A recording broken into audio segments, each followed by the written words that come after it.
Hello friend, જય શ્રી કૃષ્ણ. મારી ચેનલમાં તમારું સ્વાગત છે. આજે આપણે બનાવશું બોમ્બે વેજ સેન્ડવિચ. તો ચાલો બનાવીએ. સૌ પ્રથમ આપણે ચટણી બનાવશું, ગ્રીન ચટણી. તો એ માટે આપણે મિક્સર જાર લઈ લીધું છે અને અહીંયા તમે જોઈ શકો છો આપણે એટલા ફુદીનાના પાન લઈ લીધા છે. એ મિક્સર જારની અંદર આપણે નાખી દેવાના છે. ફુદીનાના પાન નાખીને આપણે આમાં 1 વાટકા જેટલા ધાણા લઈ લીધા છે. આપણે તમારે આ બધું વસ્તુ ધોઈને જ નાખવાનું છે. તમે જોઈ શકો છો આપણે ધાણા નાખી દીધા છે.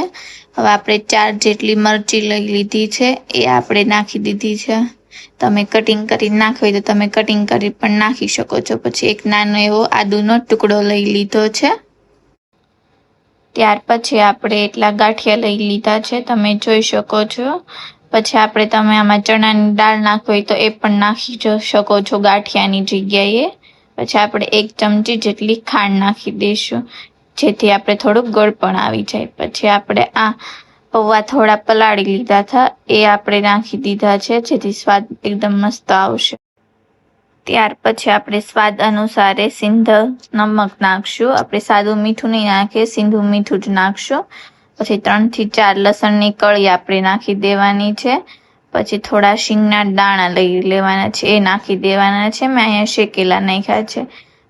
ત્યાર પછી આપણે થોડીક છાશ એટલી તમે જોઈ શકો છો એટલી લઈને આપણે નાખી દીધી છે. તમારે દહીં નાખવું હોય તો તમે દહીં પણ નાખી શકો છો.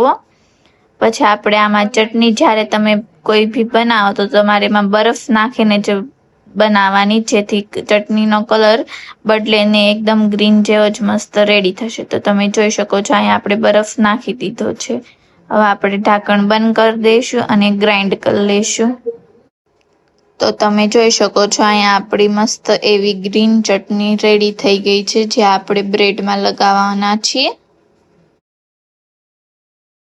અહીંયા આપણે 2 જેટલા બટેટા લઈ લીધા છે, જેની આપણે છાલ ઉતારી લીધી છે.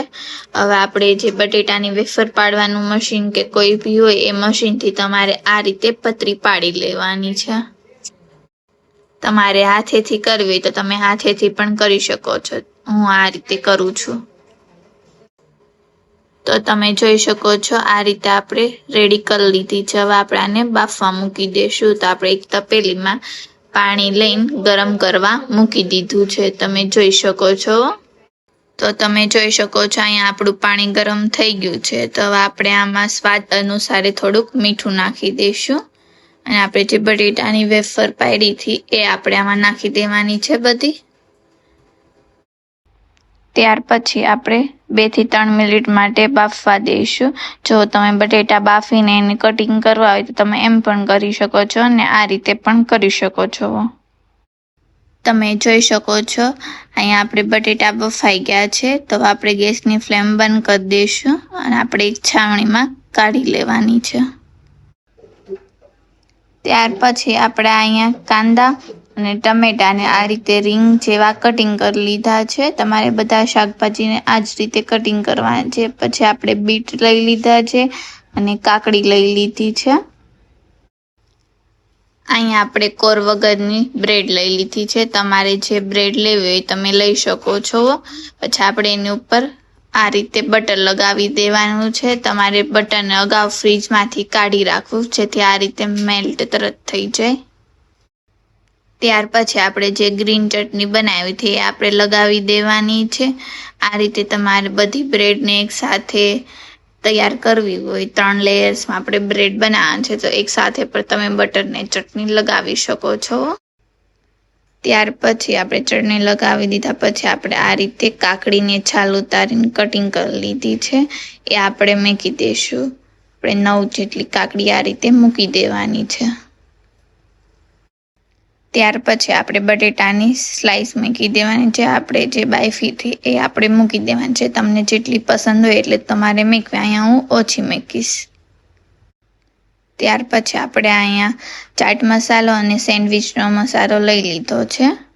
હવે આપણે આની ઉપર આ રીતે મસાલો નાખી દેવાનો છે, તમે જોઈ શકો છો.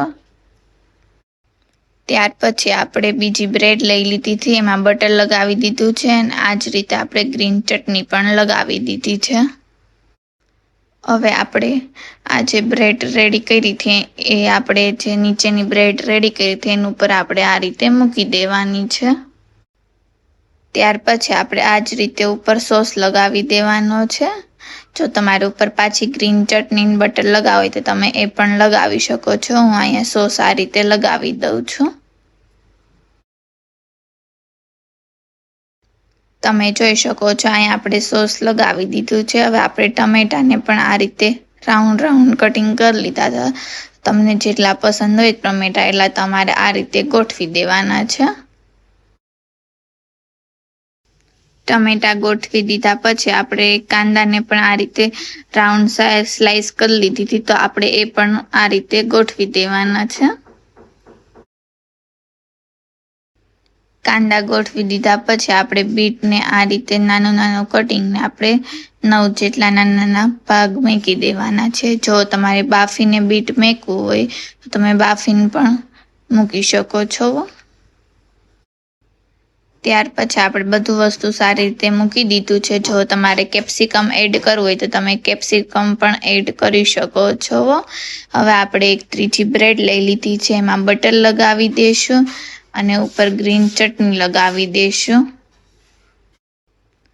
હવે આપણે જે બધી વસ્તુ મૂક્યું હતું એના ઉપર આપણે પાછો ચાટ મસાલો થોડોક અને સેન્ડવિચનો મસાલો પાછો આપણે ઉમેરી દઈશું. જો તમને જેટલો સ્વાદ ગમતો હોય એટલો તમારે મસાલો નાખવો.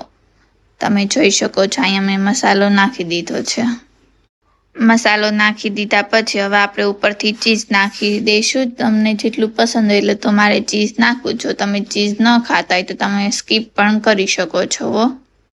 તમે જોઈ શકો છો અહીંયા આપણે ચીઝ નાખી દીધું છે. હવે આપણે જે ચટણી અને બટર લગાવીને જે બ્રેડ રેડી કરી હતી એ આપણે મૂકી દઈશું.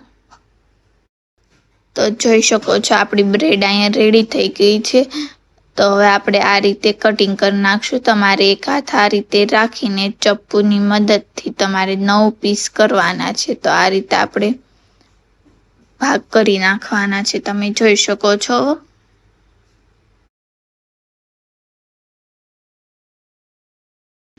અહીંયા આપણા 9 પીસ રેડી છે. હવે આપણે પાછું ઉપરથી ચીઝ નાખી દેવાનું છે.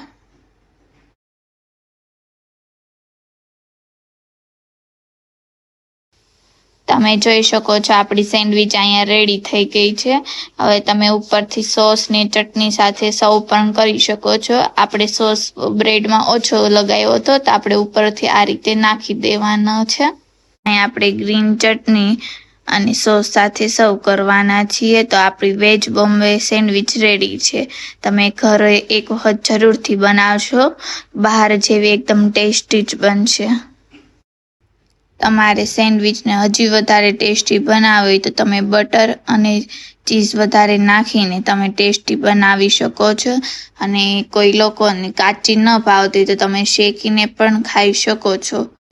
જો ફ્રેન્ડ્સ મારો વિડીયો ગમ્યો હોય તો લાઈક કરજો. આવા જ નવા વિડીયો જોવા માટે સબસ્ક્રાઈબ કરજો. Thank you.